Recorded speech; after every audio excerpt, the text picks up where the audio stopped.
He controlled the wine, she controlled the truth. Tonight, one bottle worth $3 million would decide who lived and who died. Min Yoon Choi sits at the head of a private auction room in Manhattan's Diamond District, surrounded by men who measure power in billions. His Brioni suit costs more than most people earn in a year. His smile is polished, his English is perfect. But when his father's oldest rival walks through the door speaking the harsh Gyeongsang dialect of Korea's industrial heartland, Min Yoon's face goes pale. He cannot understand his own heritage. The old man is speaking, negotiating, threatening, and Min Yoon is deaf to the language of his blood. Then she steps forward. Amara Okonkwo, the South African sommelier hired to authenticate tonight's prize, a 1947 Chateau de Kim rumored to have survived the Korean War. She wears a simple black dress and carries a leather notebook. Nobody notices her. Nobody ever does. Until she opens her mouth. She responds to the old Korean gangster in flawless Gyeongsang dialect, the rough consonants rolling off her tongue like she was born in the shipyards of Busan. 5 sentences, that's all it takes. The old man stops mid-threat. Min Yoon's bodyguards reach for weapons they cannot draw. The entire room holds its breath. What did she say, and who is she really? Stick around. This isn't just a story. It's a reckoning 70 years in the making. The auction house is called Artemis & Sons, though everyone knows it's owned by the Choi family. Located in a converted townhouse on East 47th Street, it specializes in acquisitions that don't ask questions. Tonight's private viewing is invitation only. The guest list reads like a United Nations of organized crime. Amara arrived 3 hours early. She needed time with the wine. The bottle sits in a climate-controlled glass case lit from above like a religious artifact. The label is faded, the wax seal cracked with age. According to the provenance documents, this bottle was purchased by a UN peacekeeper in Seoul in 1952 and carried through 3 continents before landing here. Amara doesn't believe a word of it. She's a master sommelier, only one of 200 in the world. She studied viticulture at Stellenbosch University, apprenticed in Burgundy, and built her reputation on an infallible palate and an encyclopedic knowledge of fraudulent wines. She can taste a Bordeaux and tell you not just the vintage, but which side of the hill the grapes grew on. But her real expertise is in something the auction catalogs never mention. She knows how to spot blood money. Miss Okonkwo, the voice belongs to David Park, the auction house's senior consultant. He's Korean-American, second generation, wearing the kind of understated luxury that screams old money. Mr. Choi will see you now. Min Yoon Choi's office occupies the entire 3rd floor. Floor-to-ceiling windows overlook the city. The furniture is mid-century modern, all clean lines and muted colors. He stands when she enters, extending a hand. His grip is firm, but not aggressive. "Thank you for coming on such short notice," he says. His accent is pure Manhattan private school. "I understand you're the best." "I authenticate wines, Mr. Choi. Whether I'm the best depends on whether you want the truth or a convenient lie." His smile doesn't reach his eyes. "I always want the truth, Miss Okonkwo. That's why you're here. Tonight's buyer is paying $3 million. He's also my father's oldest competitor. If the wine is fake, I need to know before he does. And if it is fake, then we have a problem much larger than money." He doesn't elaborate. He doesn't need to. Amara has done her research. The Choi family controls import-export operations from Seoul to San Francisco, legitimate businesses funded by generations of less legitimate arrangements. Min Yoon is the clean face of dirty money, Harvard MBA with a genius for making the family empire look respectable. But tonight, the old world is coming to collect. The auction begins at 8. Amara positions herself near the wine case, notebook open, playing her role. She's the expert, the wallpaper, the woman nobody sees. They arrive in waves, Russian oligarchs with bodyguards built like refrigerators, Chinese businessmen speaking Mandarin in hushed tones, a British lord whose title is genuine and whose income is anything but. They circle the bottle like sharks, studying, appraising, hungry. Then the energy in the room changes. The double doors open and everyone goes still. Chairman Kang Jae-sung walks in like he owns the building. At 78, he moves with the careful precision of a man who survived Korea's worst decades by being harder than his enemies. He wears a traditional hanbok under a wool overcoat, the silk embroidered with subtle symbols of power. His face is a map road of violence survived. 2 bodyguards flank him, but it's the man directly behind who makes Amara's breath catch. He's younger, maybe 40, with the chairman's sharp features softened by a generation of better nutrition. He carries a leather briefcase and wears glasses that suggest scholar rather than enforcer. This must be the grandson, the translator, the bridge between old world and new. But when Chairman Kang speaks, the grandson's face goes blank. The chairman's voice is gravel and rust, the Gyeongsang dialect so thick it might as well be a different language. He's not speaking to Min Yoon, he's speaking past him, directly to the wine, listing grievances and demands in a linguistic code that excludes everyone in the room. Min Yoon's polished composure cracks. He glances at David Park, who shrugs helplessly. The grandson is scribbling notes trying to keep up, but his face shows confusion. He speaks standard Seoul Korean, the language of diplomats and television. His grandfather speaks the language of dock workers and soldiers, of men who built empires with bloody hands. The chairman's voice rises. He's mocking someone, insulting them. The grandson stammers, tries to translate, fails. The old man waves him off with disgust. The room is frozen. This is a negotiation collapsing in real time. Min Yoon is losing face. The chairman is making him look weak, American, soft, and there's not a damn thing he can do about it because he cannot speak his own language. Amara closes her notebook. She steps forward into the space between the chairman and the wine case. Every eye in the room turns to her. She's a black woman in a room of Asian and white power brokers, a sommelier in a den of gangsters, a professional in a world that runs on violence. She meets Chairman Kang's eyes and speaks in perfect Gyeongsang dialect. Chairman, with deep respect, if you're going to insult the host's parentage, perhaps you should do it after you've verified the wine isn't poison. The silence is absolute. Then Chairman Kang laughs. It's a sharp, delighted sound. He looks at her like she's a puzzle that just solved itself. "Who are you, little one?" he asked in the same dialect. "I am the sommelier you hired to keep you from being cheated, grandfather. Perhaps we should discuss the wine instead of whose mother failed to teach them proper respect." The grandson's mouth is hanging open. Min Yoon has gone white. David Park looks like he might faint. Chairman Kang steps closer to Amara, studying her face. "You speak like my sister. She married a soldier from Masan. She had a mouth sharper than her kitchen knife. Where did you learn this tongue, little one?"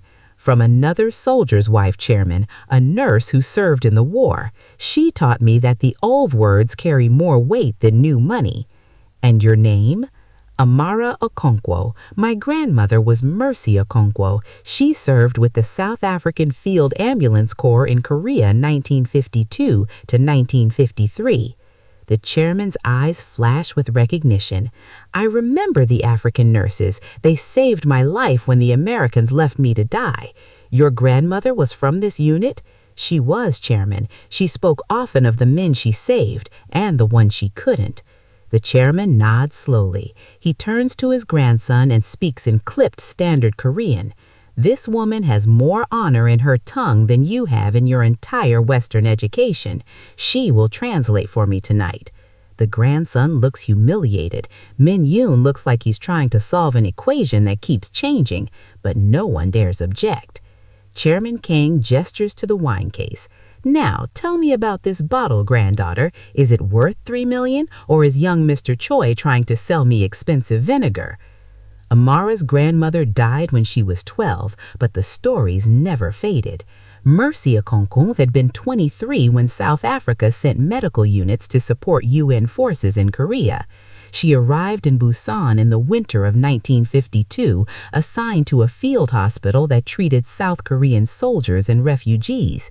She was supposed to stay 6 months. She stayed 18. The stories Mercy told weren't about heroism. They were about cold and hunger, about children dying from preventable diseases, about translating between languages she barely spoke. But there was one story Mercy never told, the one Amara had to piece together from documents and silences. In July 1953, 2 weeks before the armistice, a warehouse fire killed 43 people in Busan. The official report called it an accident, but Mercy's letters home spoke of warehouses controlled by gangs, of black market medicine stolen from military supplies, of a nurse who'd tried to expose the truth and disappeared. Mercy left Korea 3 days after the fire. She never spoke of it again. Until her last weeks of life, when morphine loosened the chains on her memory. She told Amara about a young Korean man who helped her escape Busan, who gave her papers and passage on a ship. His name was Kang Jae-sung. He was 19 years old and already building the empire that would make him chairman. "I owed him my life," Mercy whispered, "and he owed me a debt he could never repay. One day, granddaughter, someone will come to collect. Promise me you'll be ready." Amara promised. She spent the next 15 years preparing. The wine is a forgery.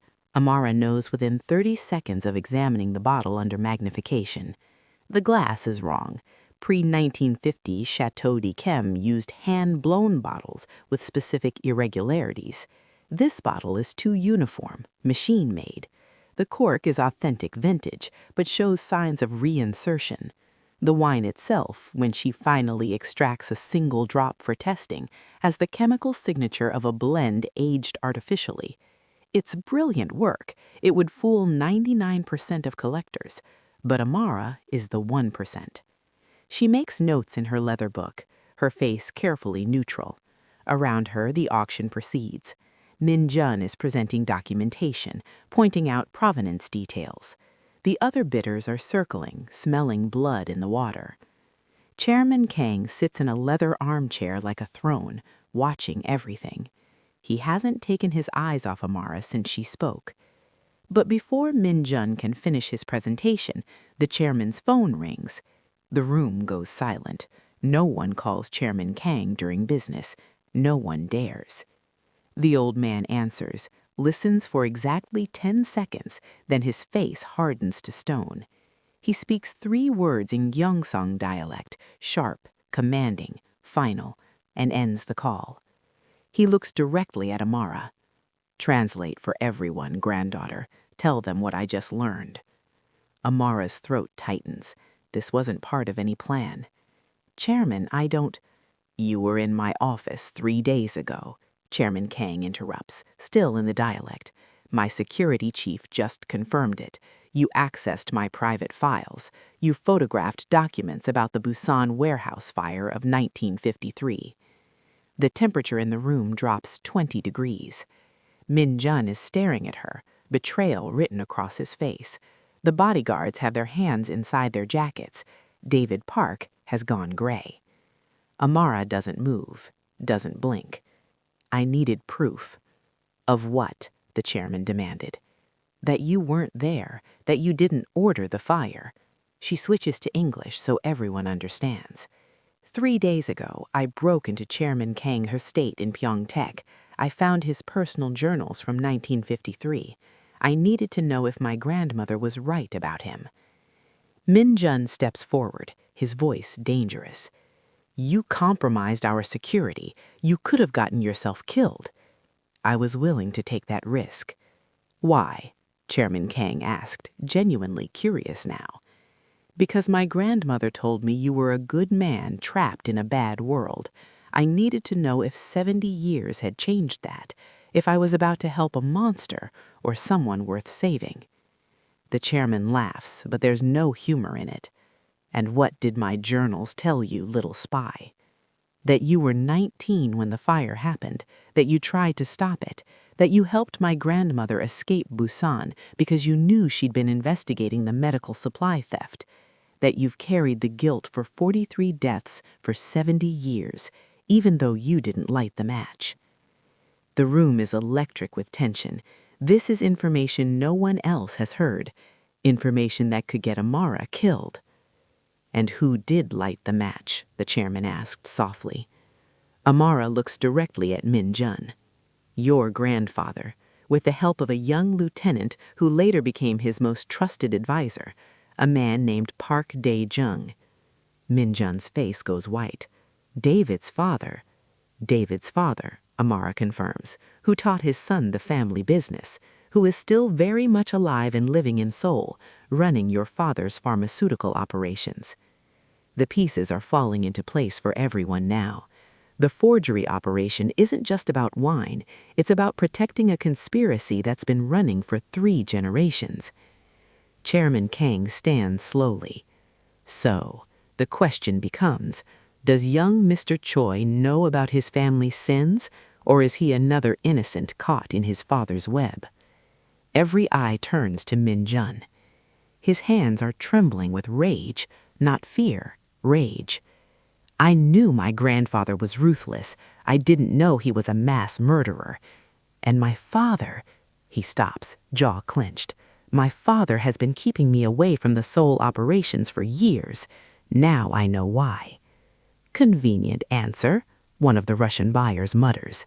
It's the truth, Min Jun snaps. Then quieter. But you're right. Convenient doesn't mean innocent. I've profited from blood money my entire life. Whether I knew the details or not, I'm complicit. The admission hangs in the air. Amara watches him carefully. This is the moment. He could lie, deflect, attack. Instead, he's choosing brutal honesty. The chairman nods slowly. Honesty, your father's weakness, your strength. He turns to Amara. And you, granddaughter? You broke into my home, risked your life all to verify an old woman's memories? What were you planning to do with this information? It depended on what I found, Amara said. If your journals confirmed you ordered the fire, I was going to expose everything tonight and watch your empire burn. If they confirmed you were innocent, I was going to help you destroy the people who were guilty. By using the wine as bait? By using the wine as bait, she agreed. David Park authenticated this forgery.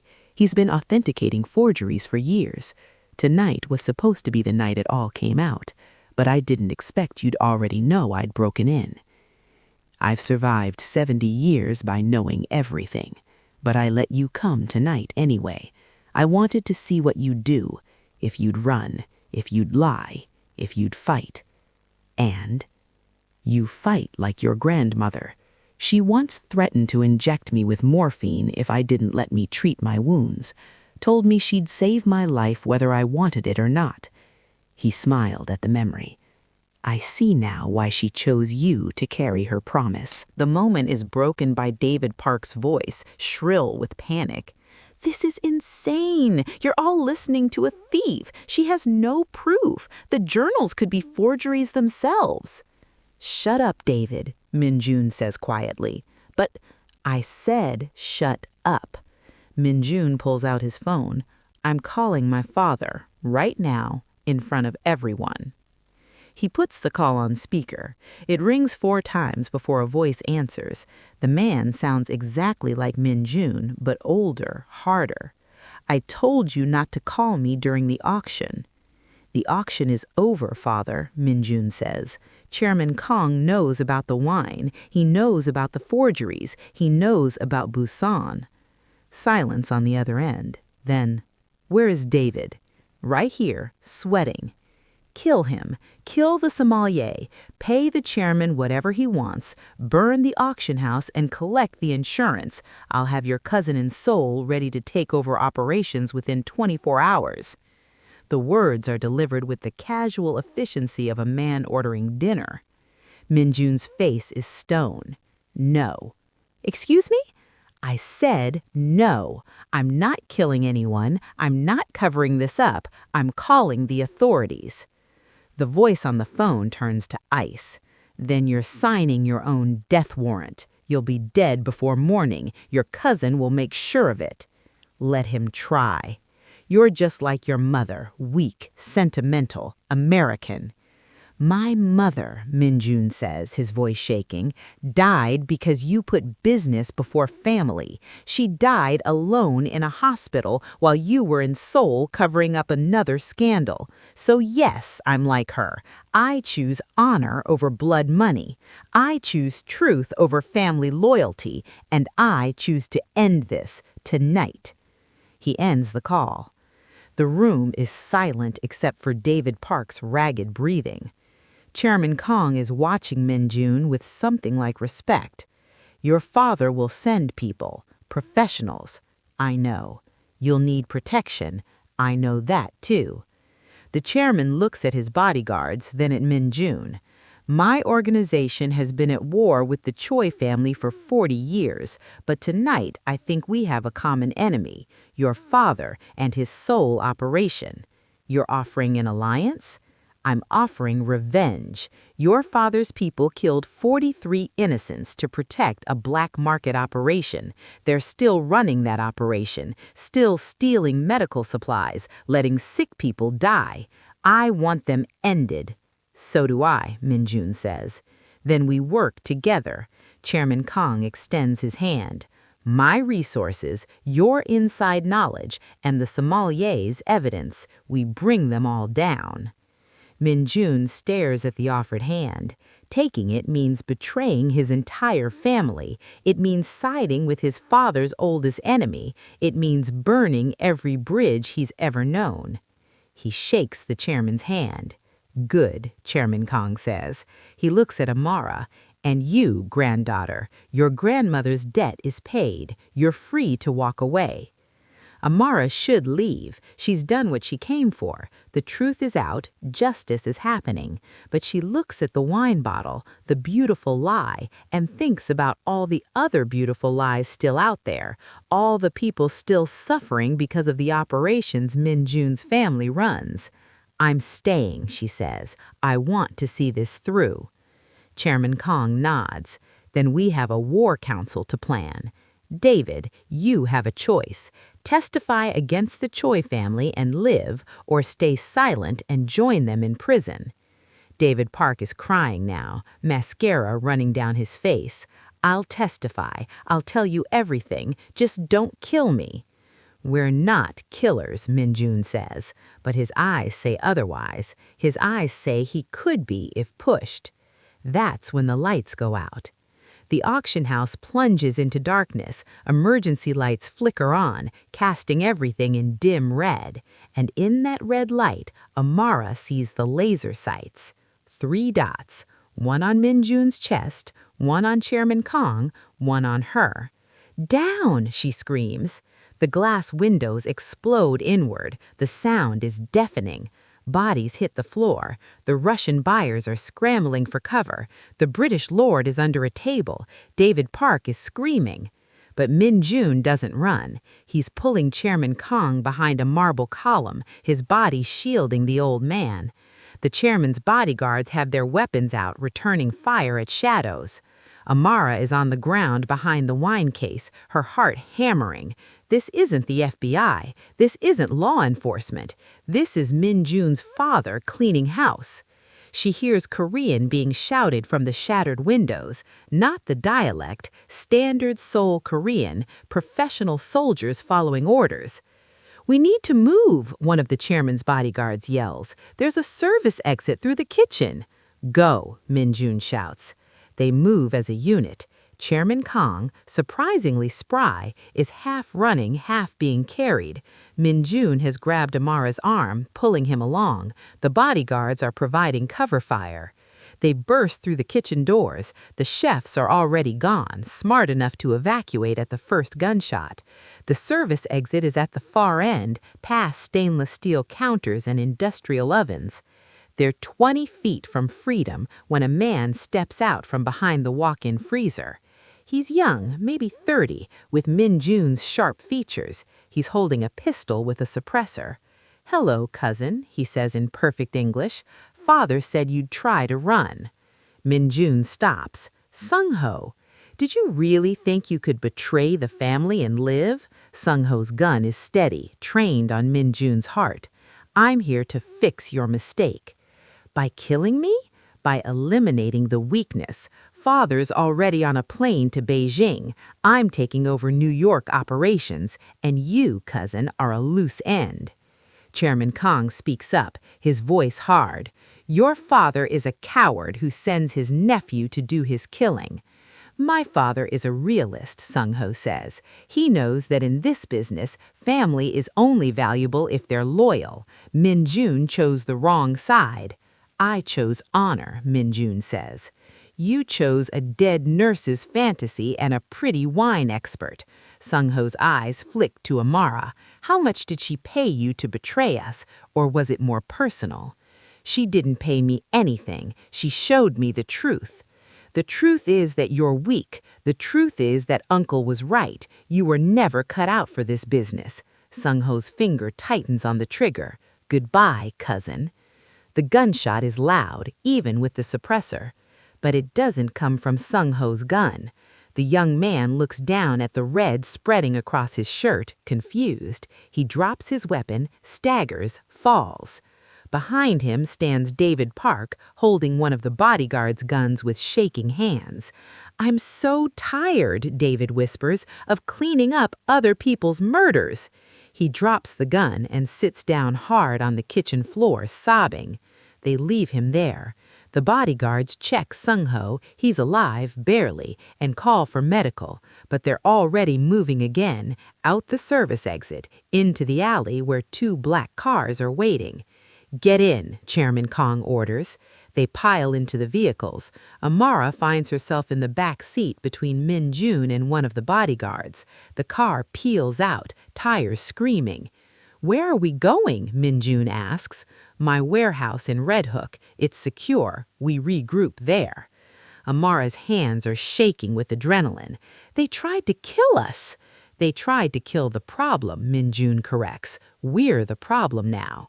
Your cousin will probably live," Min Jun corrects, "and he'll tell my father we got away, which means we have maybe 6 hours before every asset the Choi family has in North America is hunting us." The weight of it settles over the car. They're not just exposing a conspiracy anymore, they're at war. When Min Jun finishes his presentation, the chairman raises one grognard hand. "And the sommelier's verdict?" he asks in Gyeongsang dialect. Every head turns to Amara. Min Jun's face is carefully blank, but she can see the tension in his shoulders. He's invested everything in this sale, his reputation, his relationship with the chairman, his attempt to prove he's more than his father's American son. Amara looks at the wine. She looks at Min Jun. She looks at Chairman Kong. Then she speaks in the dialect, her voice carrying to every corner of the room. "The bottle is a masterwork of deception, Chairman. The forger understood that rich men don't buy wine, they buy stories, and this story is very convincing." Min Jun's face goes ashen. "But," Chairman Kong prompts, "but the glass is wrong, the cork has been replaced, and the wine inside is no more 1947 than I am. Someone went to extraordinary effort to create a beautiful lie." The room erupts. The other bidders are backing away. Min Jun's bodyguards move to defensive positions. David Park looks like he's having a heart attack. But Chairman Kong is smiling. He stands slowly, approaching the wine case. He studies the bottle like he's seeing it for the first time.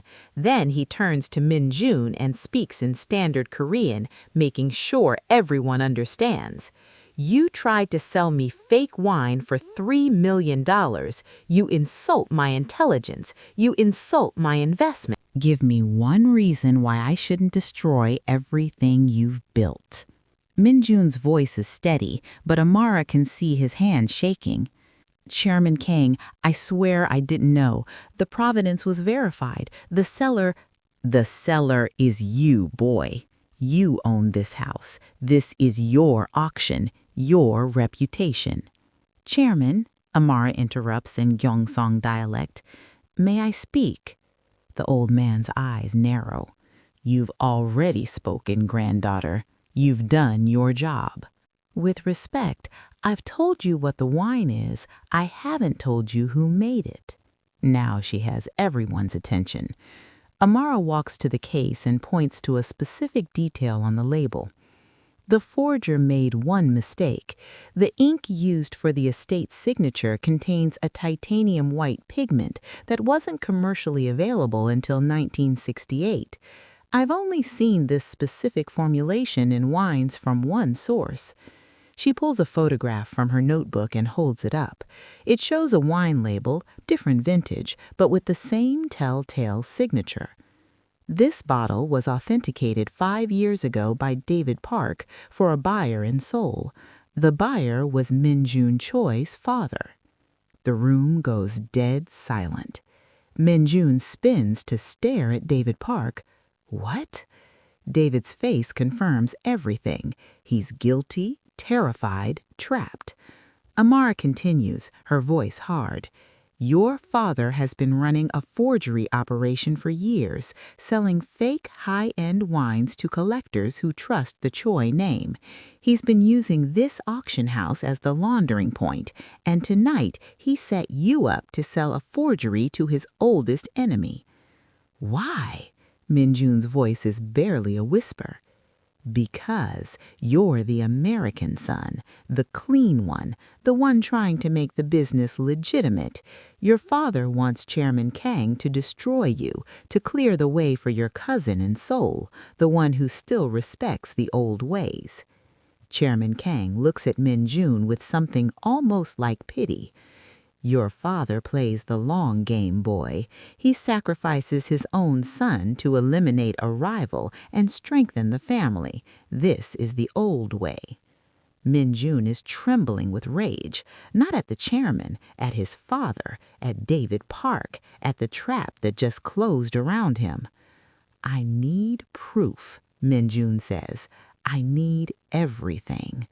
Amara reaches into her bag and pulls out a flash drive. I have 3 years of documentation, every forged bottle, every falsified authentication, every payment. I've been investigating your father since I arrived in New York. Why? He asks. She meets his eyes. Because 70 years ago, your grandfather's warehouse fire killed my grandmother's partner, a British nurse named Sarah Mitchell. She was investigating medical supply theft. She was going to testify. 3 days before she could, someone burned her alive. The pieces click into place for Chairman Kang. The fire in Busan. Mercy was there. My grandmother helped her escape Korea. She promised Sarah's family she would find the truth. I'm keeping that promise. Min-jun's voice is ice. My grandfather is dead. My father runs the family now. Your father was 15 when the fire happened, but he learned from the best. The Choi family has been running smuggling operations through medical supply chains for 3 generations. Your wine forgeries, they're how you launder money from pharmaceutical trafficking. She's laid out the entire conspiracy. The wine is just the visible crime. Underneath is something darker, more profitable, and infinitely more dangerous. Chairman Kang starts laughing. It's a terrible sound.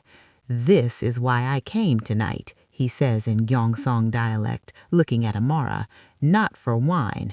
I knew it was fake. I wanted to see if Min-jun was his father's son or his own man. And you, granddaughter, you've given me the answer. He turns to Min-jun and switches to standard Korean. Your father sent you to slaughter. He expects you to collapse, to beg, to run. What will you do instead? Min-jun looks at the wine, at David Park, who's trying to edge toward the door, at the other buyers who are witnesses to his humiliation, at Amara, who just destroyed his life to honor a promise made before she was born. Then he pulls out his phone and makes a call. "Father," he says in English, his voice perfectly calm, "we need to talk about your wine collection." The next 6 hours are a controlled detonation. Min-jun doesn't collapse, he pivots. He calls the FBI, he calls the Korea Financial Intelligence Unit, he calls every regulatory agency he spent 5 years cultivating relationships with while building his legitimate business facade. And he burns his father's empire to the ground. Amara watches from the corner of the auction house as federal agents swarm the building. David Park is arrested on the sidewalk, still protesting his innocence.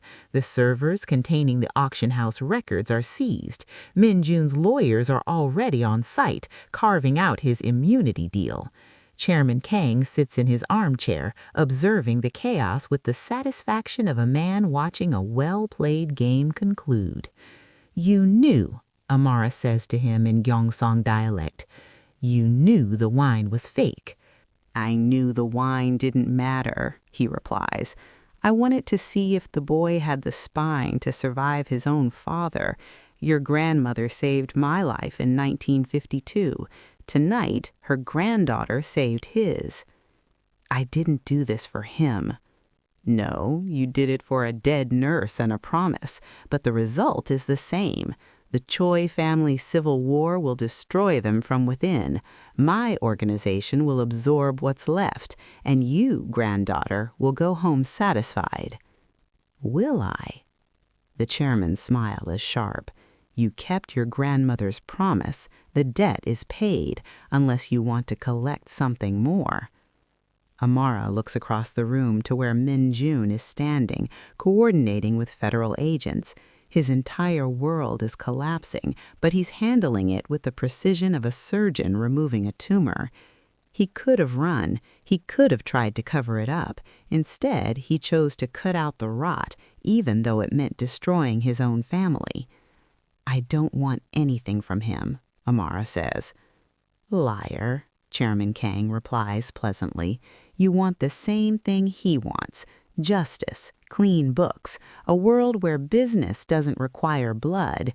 You're both fools, of course, but perhaps that's not such a bad thing." He stands, signaling his bodyguards. "I'm too old for this American drama, but you, granddaughter, you should stay. Watch what happens when a man chooses honor over family. It's rare enough to be worth witnessing." He touches her shoulder, a gesture of equality between equals. Then he's gone, disappearing into the night like smoke. The Red Hook warehouse smells like salt water and old concrete. Chairman Kang's people have turned it into a fortress, security cameras on every corner, guards at every entrance, and a command center that would make the Pentagon jealous. They're in a conference room on the second floor. Maps of Seoul and New York cover the walls. Laptop screens glow with financial data, surveillance footage, shipping manifests. Amara sits at the long table, still processing the fact that people just tried to kill her. Min-jun is pacing like a caged animal. Chairman Kang is on his phone, speaking rapid Gyeongsang dialect to someone in Korea. When he hangs up, his face is grim. "My contacts in Seoul confirm it. Your father landed in Beijing 2 hours ago. He's meeting with the Park family elders. They're consolidating power." "How long do we have?" Min-jun asks. "Before they come for us? Hours. Before they erase all evidence of their operations, they're already doing it. Bank accounts being emptied, documents being shredded, witnesses disappearing. Then we move faster." Min-jun slams his hands on the table. "We have David's testimony. We have Amara's evidence. We go to the FBI now." "The FBI is compromised," Chairman Kang says flatly. "Your family has agents on the payroll. You walk into a field office and you'll be dead before you finish your statement." "Then what do you suggest?" "We go public. all of it, the forgeries, the medical supply theft, the warehouse fire, everything. We flood the media, make it too big to cover up. Amara speaks up. I have a contact at the New York Times, investigative journalist. We worked together on a story about fraudulent wine certifications 2 years ago. She's trustworthy. Can she move fast? If the story is good enough, she can have it online in 3 hours. Chairman Kang nods. Then we give her everything. But we need more than documents. We need someone on record, someone from inside the operation. They all look at the corner of the room where David Park sits, wrapped in a blanket, staring at nothing. Min Jun walks over and crouches in front of him. David, I need you to tell them everything, on camera. Your father's role, my father's role, the whole operation. They'll kill me, David whispers. They're going to kill you anyway. At least this way, you take them down with you. I have a daughter. She's 8. She's in Seoul with my ex-wife. Min Jun's expression softens. I'll get her out. I still have people in Seoul who are loyal to me. We'll extract her before the story breaks. You promise? I promise. David takes a shaky breath. Okay, I'll talk, but I want witness protection for both of us. Done. The next 2 hours are a blur. Amara calls her journalist contact, who arrives at the warehouse with a camera crew and a lawyer. David gives his statement, detailing 30 years of systematic fraud and smuggling. Chairman Kang provides his journals from 1953, the evidence Amara photographed. Min Jun adds financial records he's been secretly keeping for years, insurance against his own family. By midnight, they have a story that will burn the Choi family to the ground. It's ready, the journalist says. I just need final approval from my editor. This goes live in 1 hour. Do it, Min Jun says. Amara watches him. He's condemning his own father, destroying his family name, burning every bridge to the only life he's ever known. And he's doing it with the same precision he used to run the auction house. You're sure about this? She asks quietly. He looks at her, and his eyes are old. I've been sure since the moment you spoke in my father's dialect. You showed me that honor isn't about family loyalty. It's about doing what's right, even when it costs everything. Your mother would be proud. My mother would tell me I'm an idiot, but yeah, she'd be proud too. The journalist's phone buzzes. She checks it, and her face goes pale. We have a problem. My editor just got a call from the paper's ownership. They're killing the story. What? Min Jun snaps. Why? Because the Times' majority shareholder is a Seoul-based investment fund. Guess who controls it? The weight of it hits them all at once. The Choi family's reach is deeper than they thought. Then we go to another outlet, Amara says. Same problem. Your family owns pieces of every major media company in New York. Min Jun's phone rings. He looks at the screen and his jaw tightens. It's my father. Chairman Kang gestures. Put it on speaker. Min Jun answers. Hello, father. Impressed. His father's voice is warm, almost proud. You've been more resourceful than I expected, breaking into Chairman Kang's estate, organizing a media expose, convincing David to betray us. Well done. It's over. We have everything. No, you have nothing. I've spent the last 2 hours buying silence. The Times won't run your story, neither will the Post, the Journal, CNN, or anyone else who values their advertisers. You've lost. We'll go online, independent media. You'll be dead before sunrise. I have 12 men surrounding that warehouse, former special forces. They're waiting for my signal. Min Jun looks at Chairman Kang, who nods grimly. His security team has already confirmed hostile movement outside. So this is it? Min Jun asks. You're really going to kill your own son? I'm going to eliminate a threat to the family. It's what any strong leader would do. You were always too soft for this business, Min-jun, too American. Your mother poisoned you with her weakness.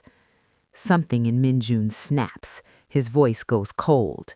My mother was the strongest person I ever knew. She endured your affairs, your violence, your contempt. And when she was dying, she made me promise something. What? That I'd be nothing like you. He ends the call. The room is silent. Then Chairman Kang speaks. We need to move. Now. There's a boat at the dock. We can reach international waters in 3 hours. Running won't solve this, Min-jun says. My father will hunt us forever. We need to end this tonight. How? Amara demands. The media won't touch the story. We're surrounded. Your father controls everything. Min-jun looks at the journalist. You said your editor killed the story. What about you? What about me? You're a journalist. You have a social media following. You have a personal blog. Can you publish there? I'd be fired, probably sued, definitely blacklisted. Would you do it anyway? The woman looks at the evidence spread across the table, the journals, the financial records, David's testimony, a story about 43 people burned alive and 70 years of corruption. Yeah, she says, I'd do it. Then do it now. Post everything. My father can buy editors and publishers, but he can't buy the entire internet. She starts typing. Within 5 minutes, the story is live on her personal website. She shares it on Twitter, Instagram, Reddit. Chairman Kang's people start amplifying it through bot networks and anonymous accounts. The story goes viral in real time. Within 20 minutes, it's trending. Within an hour, legitimate media outlets are picking it up, framing it as journalist defies corporate censorship. The narrative writes itself. Brave reporter stands up to Korean Mafia pressure. Min-jun's phone starts ringing. His father. He doesn't answer. It rings again and again. Finally, Min-jun picks up. You've destroyed us, his father says. No warmth now, just cold fury. No, you destroyed us 70 years ago. I'm just making sure everyone knows. The men outside that warehouse, they're not going to take you alive. Then send them in. Let's see if they're willing to die for you once the FBI shows up, because I've also sent everything to the New York field office, the sole prosecutor, and Interpol. They're probably already drawing up warrants. There's a long silence. You really are your mother's son, his father says. Then he hangs up. 10 minutes later, sirens fill the air. FBI tactical teams surround the warehouse, but they're not there to arrest Amara and Min-jun. They're there to arrest the 12 assassins waiting outside. Dawn breaks over Manhattan in shades of gray and gold. The auction house is empty now, except for Min-jun and Amara. The wine bottle still sits in its case, a $3 million lie gathering dust. I should hate you, Min-jun says. He stripped off his jacket and tie, his shirt rumpled, his eyes red from exhaustion and fury. You destroyed everything. I exposed what was already rotten. Same result. He pours himself a glass of water from the bar, his hands finally shaking now that no one else is watching. My father will go to prison. My family name is ruined. 20 years of work is gone. You still have your freedom. David Park will testify against your father in exchange for a lighter sentence. You're clean. I'm a traitor. In my culture, what I did tonight is unforgivable. Amara walks to the wine case. She picks up the bottle, feeling its weight. In my culture, we have a saying. When the house is burning, you don't argue about who started the fire. You get out and build a new one. Your grandmother's saying? No, mine. She sets the bottle down and turns to face him. You could have covered this up. You could have paid off Chairman Kang, killed me, buried the evidence, but you didn't. "I'm tired of blood money," Minjun says quietly. "I'm tired of pretending the wine business is about wine. I'm tired of being my father's son." "Then be yourself." "And who is that?" Amara considers him. She sees the exhaustion, the anger, the fragile hope. She sees a man standing in the ruins of his inheritance, wondering what to build next. "You're the man who chose truth over family loyalty. That's not nothing." Minjun laughs bitterly. "Chairman Kang was right. You're a fool for honor. Takes one to know one." He meets her eyes and something shifts in the air between them. It's not attraction exactly, it's recognition. They're both orphans of their own making, both carrying debts that can never be fully paid. "What happens now?" he asks. "You rebuild. Clean business, clean books. No smuggling, no forgeries, just wine. And you?" Amara picks up her leather notebook, stuffing it into her bag. "I go home to Cape Town, submit my report, tell my mother I kept grandmother's promise." "That's it? 70 years of preparation for one night?" "Some debts take a lifetime to pay." She heads for the door, but his voice stops her. "Amara." She turns. "If I do rebuild, if I make this legitimate, will you help me?" "Why would I do that?" "Because you're the only person in the world who knows exactly how dirty this business was. You're the only one I can trust to tell me if I'm building something clean or just a prettier lie." It's a job offer. It's also an apology, a confession, and a gamble. Amara should say no. She should walk away from this man and his cursed family and never look back. She kept her promise. The debt is paid. But she thinks of her grandmother, who loved Korea enough to learn her hardest dialect, who saved a young gangster's life because that's what nurses do, who carried the weight of an unpaid debt for 50 years. And she thinks of Minjun, choosing to destroy his father's empire rather than become it. "I'll consider it," Amara says, "after you've survived the next 6 months. If you're still standing, still clean, still trying to build something worth building, call me. We'll talk. I'll still be standing. Then I'll be waiting." 3 months later, Amara receives a package at her Cape Town apartment.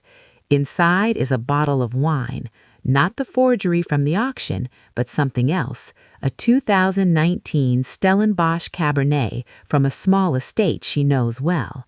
The vineyard where she studied, where she learned to taste soil and sunlight in a glass of red. The note is handwritten in precise English. "Still standing, still clean. The business is legitimate now. All Korean pharmaceutical contracts canceled. Auction house sold. I'm starting over with a wine import company. Real wine, real business. I need a partner who can tell truth from lies." The chairman sends his regards. He says your grandmother would be proud. MJ. Amara holds the bottle up to the light. The wine is genuine. She can tell from here. She opens her laptop and books a flight to New York.